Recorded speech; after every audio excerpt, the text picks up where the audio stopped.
Hey, I'm Stephen Keston from grapplers.com, Richie Yip from Infighting MMA, and today, what to do when you're starting on your knees. And it's ridiculous how often I get this question. Sure. So I put out videos on this. There are YouTube videos out there, things you can do from your knees. They're old. Sure. I've got articles on this, but I think this is just such a common question that comes up and up. It comes up again and again. Absolutely. So, I think the number one answer is don't do this. Like if we're here, Yeah. No, I totally get it. You're not learning it. Yeah. And also it just becomes a battle for who's bigger, stronger, and more aggressive. Mm-hmm. And that's the reason why the Gracies say like 90% of all fights end up on the ground. It is because two people are constantly going forward. Well, if two people are going forward, then it's usually the bigger, stronger person that winds up on top. So you don't want to be that. You actually want to be the person that uses jiu-jitsu as opposed to raw aggression. Well, you also don't want to waste your training time. Like, you're not learning much here. No, it's a waste of time. So, one person,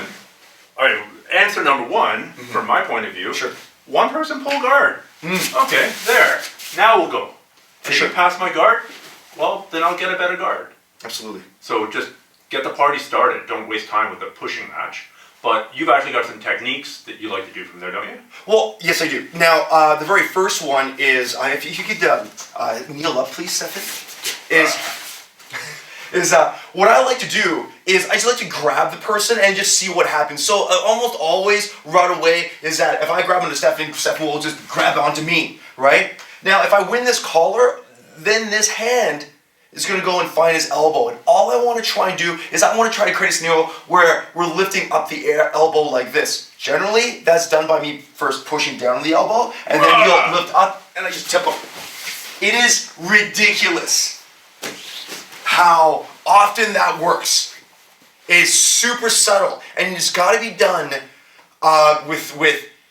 it's got to be done in a very graceful, innocuous way. If I feel like I'm being really strong, then the other person is going to be really, really strong. It should just be like, hey man, how's it going? Oh yeah, cool, let's roll around. And it should be really subtle. So that's actually one of my favorite ways of just making sure that I'm on top if that's the position I want to win, right? Another thing that I like to do is I like to win the 2-on-1. So Stefan's much bigger than me, and what I want to try and do is I want to amplify my control and minimize his strength by going to like both of my hands on his one hand. And this is what I'm trying to do, but on Stefan it's never easy. On anybody that's good, it's never going to be easy for you to get the grips that you want. So a lot of times in order to get my 2-on-1, I'll have to go to the collar first. And almost always the person will go and start to grip break, and then when they grip break, that's when I'm able to win the 2-on-1. From here, my options just became super limited. Absolutely, There's not much knocking. There's no throws I can do on you, no takedown. Oh, for sure. Absolutely. And then from here, I just keep the arm. Then I want to go and gravitate to the elbow. And you see how I just want a little bit of a bend.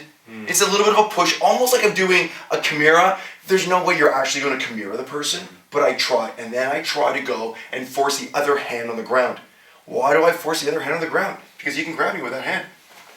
Now I got a real problem. Oh, no, but you see, I try to force him to the ground. It's like a little bit of a pull, a little bit of a push. Almost always from here, I gotta sit down a little bit, just so that way I can kind of circle around to his back.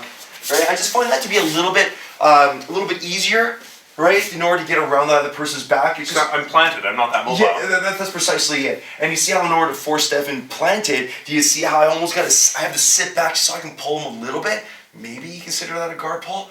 But once again, sort of an arm draggy. Yeah. I would say that. Yeah. Almost like a slow motion arm drag. Arm drag for the person who is really slow, old, and weak, right? So also grip fighting can be really tough, especially if we're here and we're doing a whole bunch of this.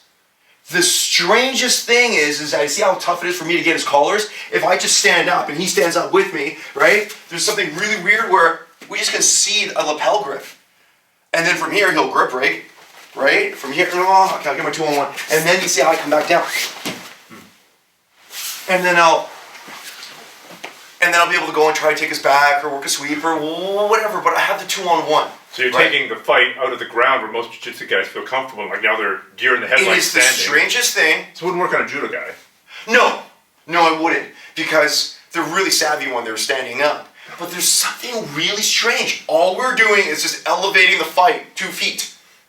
Right? And all of a sudden it's just like, oh, I'll let you grab my collar. And I'll do. Whereas if we're kneeling, it's like, oh, no way. Exactly. It's really, really strange. Oh, that's funny. Right? Yeah. So another way to look at it too is that the 2-on-1, regardless of the position, like top, bottom, kneeling, sit, it really doesn't matter. I just want to control. I want to amplify my control. So if I win this is great. It really doesn't matter if I'm kneeling or if I'm on my butt, right? Like I'm pulling guard. It really doesn't matter, right? What else do you like to do, Stefan, when you're... Well, first of all, I want to refer people to the video. I don't think I did it with you. It's old, so it's going to be all pixelated and stuff. But it was on pulling guard sweeps instead of pulling guard. Oh, so I remember that. That was like jumping into a guard sweep. Yeah, so you're using the momentum generated off your knees. So I'll link to that up there. And the other thing is a lot of the takedowns, if you develop some takedowns, you can, just like you did your Aikido throw. Yeah. Things like if I can get inside control and push into you here, For sure. Basically a snap down, Yeah. again, which I'll link to there, or things like a knee tap. Oh yeah, that's great. Like, yeah. It's almost a safer way to develop takedowns.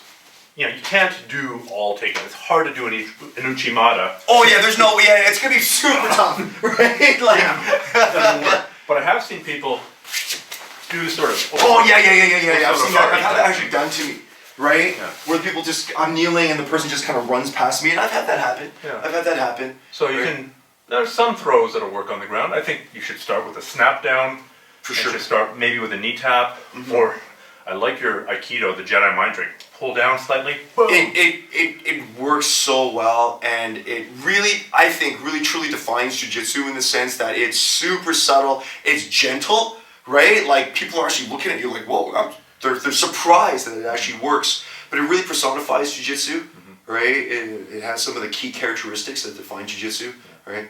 I think we just got to get away from wasting valuable training. Oh, for sure. Everybody does this. Nobody's, like everybody is guilty of just, like pushing against another training partner, right? Especially when you just start to do jiu-jitsu when you first start up, right? Nobody's above that process. Here's something we used to do in judo, actually. So we'll maybe finish on this. We'd start back to back. Oh, interesting. We'd start Newaza, so it'd be 3, 2, 1, go!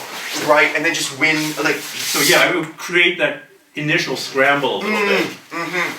But I think very often it ended up with both people spinning and both people grabbing. So, but it just creates that initial... Or your instructor, if he sees there's a problem, okay, you start on the bottom, you start on the top, you start in turtle, you start on top of turtle, you start in the closed guard, you start using the closed guard. I mean, sure. It can be situational sparring. Not everything should be from the knees. I think so too.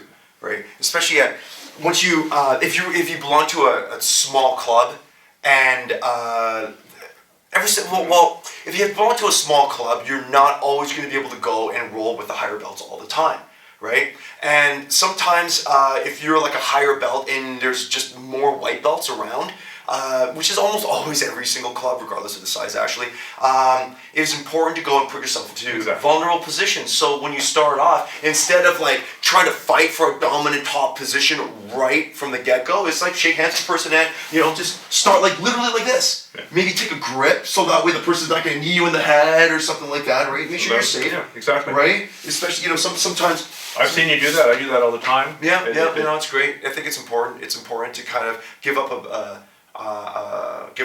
good positions for people, right? Like give them top cross side, give them top mount, give them a good control of your collar, and then fight your way out of it. You'll get far more out of your training, and then the other person, the white belt, your lower ranking, lower skilled training partners will actually see great value, right, in training with you because they're actually doing something fun and cool as opposed to being bottom knee mount. Yeah.